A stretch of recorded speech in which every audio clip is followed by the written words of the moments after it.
In a small, sunlit town in India, where the mornings smell of chai and the evenings echo with temple bells, life moved slowly, wrapped in tradition and untouched by time.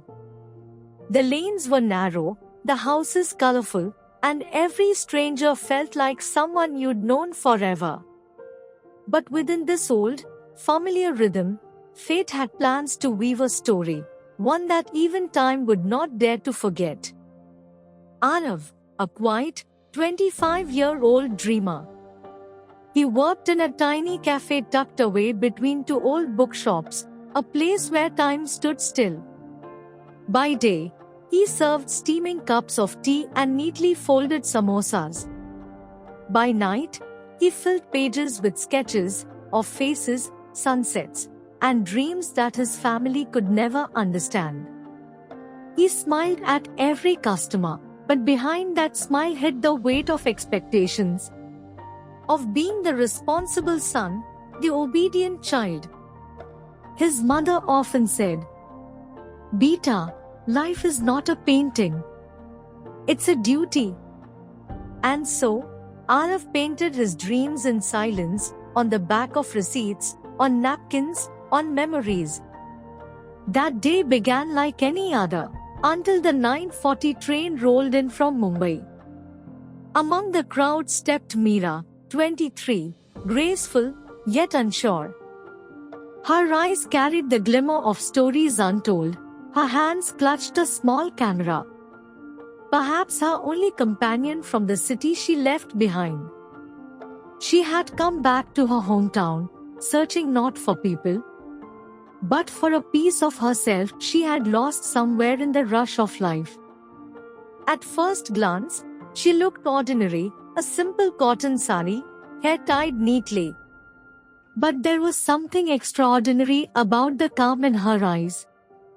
It was the calm of someone who had faced storms and survived.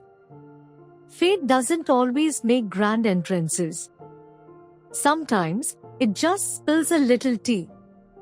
It happened on a rainy afternoon. The cafe was crowded, and Arav, rushing between tables, turned too quickly. And in that one careless second, warm tea splashed on Meera's dupatta. Arav froze.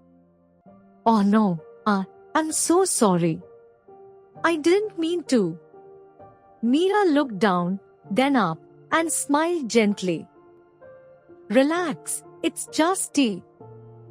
At least you didn't spill it on my camera." That smile, warm, teasing, forgiving, stayed with Arav long after she left. And in that single moment, something shifted. Over the next few days, fate kept playing its little games. He saw her again, at the temple fair, where the air smelled of marigolds and incense. At the river bank, where lamps floated on water like tiny prayers. And again, at the cafe, always at the same corner seat, camera beside her, eyes lost in thought. Their conversations began small, about tea, the weather, and life in the town. But slowly, words grew into stories, and silences into understanding. Arav learned that Meera had left Mumbai, a life of noise, ambition, and heartbreak. She spoke of how dreams there came with a price she wasn't willing to pay. And Meera learned that Arav too had dreams, fragile ones, hidden behind duty and fear. One evening, they sat by the riverside. The sun melted into gold, and the world felt still, as if holding its breath for them. "Everyone here seems to know their place," Meera said softly. "I never did." Arav looked at her and replied, "Maybe we don't find where we belong. Maybe we find who we belong to." For a moment, neither spoke. The river carried away their words, but their hearts heard everything that needed to be said. But happiness, in small towns, has a strange way of testing love. That night, Arav returned home to find his father waiting in the dim light. The air was heavy. Arav, his father began. The Sharma family has agreed. Their daughter, Priya, she's perfect for you. The engagement will be next week. The words struck him like thunder. Every dream, every moment with Meera, suddenly felt like they were slipping away.